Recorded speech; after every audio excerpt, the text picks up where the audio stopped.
Hi, I'm Claire, and for my final TED Talk, I wanted to speak about my strengths in under 6 minutes. So, what we've been doing lately in TED class is each of us purchased and read the book StrengthsFinder 2.0. And with that book comes this online test that you take. It takes like 45 minutes, and it spits out your top 5 strengths. And my top 5 strengths are empathy, intellection, input, strategic, and connectedness.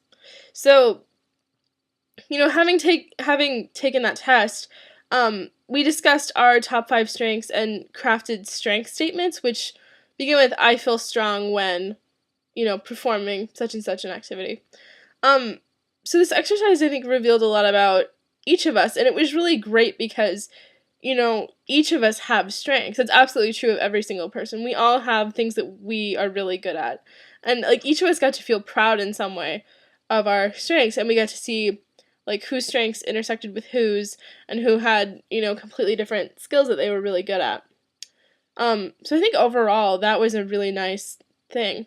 And secondly, another thing that I really enjoyed about it, the whole like sort of governing principle of of this book and this test is the idea that you people should understand their strengths and focus on those. Like if you are able to know what your strengths are and work on it and improve them continuously, you're going to be interacting with your work and your life in a much more, passionate, meaningful, and productive way than if you constantly look at your weaknesses and constantly focus on your weaknesses. There's this quote that I really love that I'm about to butcher, and it basically says, "Don't ask what the world needs, ask what makes you come alive, because the world needs people who are really alive."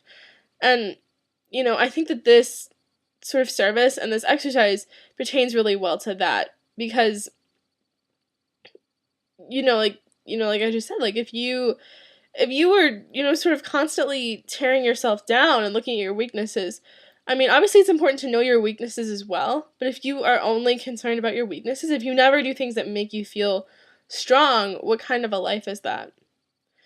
Um, so another really great thing that I took away from this, you know, my strengths is this test and this like whole strengths thing sort of cuts through the idea that like there are some strengths that are more useful than others, or there's strengths that like you should have.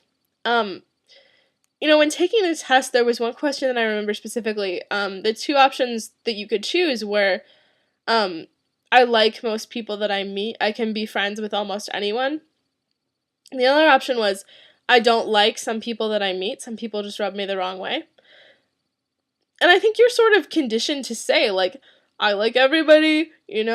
I respect all people equally, and I obviously don't wish ill will towards really anyone, but I mean I picked the second option. I genuinely don't like some people that I meet. Does that make me a bad person? No, it's just that I have to know that about myself. And know that that's not necessarily a strength that I have.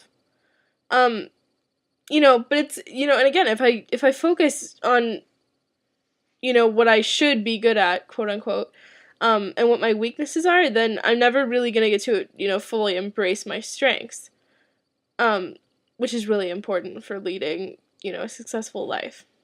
So you know continuing with the idea of like there some strengths are more useful than others. There's one strength, it's called WOO, which is an acronym. It stands for winning others over. And people who have this strength are able to like just like sort of charm different people that they meet. They can make friends super easily, and they just like are just like a people person. They just love being around people, and I really don't have that strength. And I just I was like, God, like my life would be so much easier if I could do that. So we were talking about different pitfalls because the service is really great. It lays out your strengths for you, in very plain language, and then it gives you like a list of suggestions for ways to better to like more fully engage yourself in your strength, and like pitfalls, things that you could watch out for. Um, So I was sitting next to Sarah, and she actually has woo as a strength. And one of the like caveats it gave her was, um, because you have woo as a strength because you build so many relationships, it can seem sort of like you're just networking or like, the relationships that you create are not really genuine. But you compare with someone who has empathy as a strength, which empathy is actually my top strength. Um, and someone with empathy could help you really give that personal touch to different things that you do. So, you know, with Sarah and I, like, one strength isn't better than the other. Both of our strengths are really useful, but they have, different pitfalls or different things that, like, each of us might need to watch out for. Um, but we could really work together because, like, one of us picks up where the other leaves off. So that's the whole point of the strengths thing, is that you're able to work more effectively with those around you. Um, and I think that's a really beautiful thing. So thank you guys for watching. If you have questions about StrengthsFinder, feel free to leave a comment.